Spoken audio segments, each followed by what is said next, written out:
49 of 188 laps in. We're moving in on what should be scheduled pit stops about 10 or so laps away. Earnhardt Jr. is our leader. Alan Beck. Doc, I'm sure you have, and I'm sure most of the folks watching have been on a long trip in the car. You know, say 500 miles, driving down the road when it's kind of quiet inside the car. Sometimes you need something on the radio to, you know, keep you entertained, keep you informed while you're cruising at, say, 190 miles an hour. How about, say, the race leader, Dale Earnhardt Jr.? What's the score on the skins, James? 14-3 Redskins on top. Hell yeah. Well, you know, you might listen to music, you might listen to something else. In this case, Earnhardt Jr. is getting some score updates on the only radio he has in his car. And Dale Earnhardt Jr. is a diehard Washington Redskin fan. That's why a lot of people thought he might go to Joe Gibbs Racing when he left DEI. But, of course, he decided to go to drive next year for Rick Hendrick. And he's sitting there thinking about football, not racing, man. I'm telling you, I'd be thinking all about what that car's doing right here. Well, if he can do that when he's 4 wide with 2 laps to go, he's really good. We know he's pretty good, but, man, you got to be good to have your mind off of driving and on football right now. Now, how much would Dale Earnhardt Sr. wander from the race? Would he ever think about other things during the race to be able to occupy himself? It does sound a lot like Senior. I mean, he would be up front like this in this part of the race when it's really not that critical. And, you know, he'd come up with some funny things every now and then he'd say on the radio just to kind of keep it light. But, buddy, when it came down to time to pay off, he was all business. Well, I can tell you one thing for sure. The thing he always talked about was getting out of the racetrack first, getting to the airplane, the very first guy, through the dirt road, through the woods, fire the plane up, get it going. I'm going to beat all these guys out of the track. He wanted to win everything. If he didn't win the race, he won the race to the airport. If I was Dale Earnhardt Jr., I'd be watching these gauges right now because I see some trash on the front of this grill. Looks like he's got a little bit of debris that's kind of packing up in there. You can see right there, right in that grill opening. I'd be worried about that a little bit. He's got the clean air. He doesn't have anybody in front of him, so it should be okay as long as he's got some, you know, if he's got some opening there.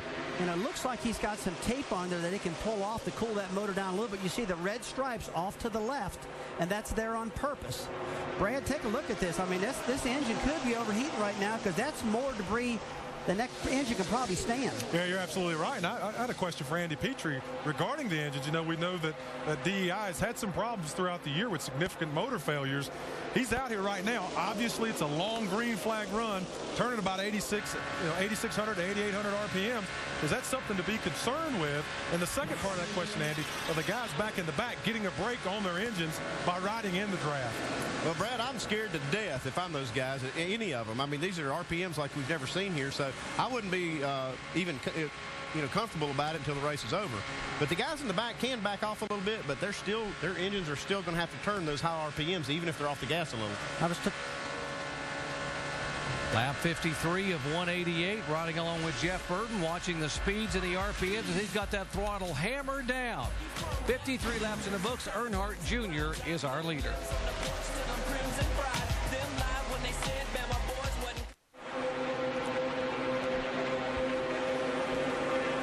Welcome back to Talladega Superspeedway. Dale Earnhardt Jr. still leading that front draft. Now, several cars have peeled off just moments ago to make a quick pit stop, including those of the 31 car of Burton. Here come others on the pit road now. The 21 of Kenny Schrader, the 99 of Edwards Biffle, last week's winner, as they come down at 55 miles per hour. Dave. Carl Edwards, who's been leading that second pack of cars, will take on 4 tires this time. Actually, yeah, it'll be 4 for Carl and full of fuel. His teammate Matt Kenseth was on and off of pit road, and only 2 for him. It was 2 for Kenseth as well. He gets it fired. Mike? Greg Biffle and his team real confident, real happy with their car so far. A quick 2-tire change in the 16 car on their way. These guys down pit road being very careful not to speed, can ill afford a speeding penalty here at Talladega. Still waiting for this group to come on. Earnhardt Jr., Kyle Busch. The 17 car, Matt Kenseth, and the 22 of Dave Blaney were in just a lap ago. Got penalized for going too fast on pit road, so they're going to have to come back. Pass-through penalty for the 17. Here's Bobby Labonte with his Dodge. Great run thus far for Bobby. These guys going for 4 tires. We saw that other group going for 2, and it's almost like when these guys come down together, if one of them takes 2, they all have to take 2 to stay together. Mike? The biggest concern for Reed Sorensen on his last stop were the temperatures. They escalated to 230 degrees. They tried to pull off some tape on this stop. Alan? Mark Truex Jr. pits, running in the top 6 or 7 all race long just about. Once he got going on the initial start, a 4-tire change for him. Johnson, Bobby Labonte head out. Kyle Petty, you see him moving back out. Jacques Villeneuve, who's getting a lot of learning done here. He was at the back of that lead draft, the 31 car. Next time by, pit, next time by, 4 tires. You see Burton and Harvick and some of these guys that have already made their pit stops. See this 8 car dropping down on the bottom of the racetrack. Now here comes Kyle Busch. Looks like these guys, anywhere Dale Earnhardt Jr. goes, these other guys just want to follow. Casey Kane making his stop. Normally you wave your hands, right, Rusty, as they're trying to make these stops and slow down. Here's the 12 car, Ryan Newman on pit road. Alan? Yeah, talking on his radio earlier, trying to figure out how to move forward. Was looking to move low when everybody was running high. Couldn't get anybody to run with him. 4-tire change there for Newman's Dodge. Here they come, Earnhardt, Kyle Busch, Tony Stewart, and a host of lead cars.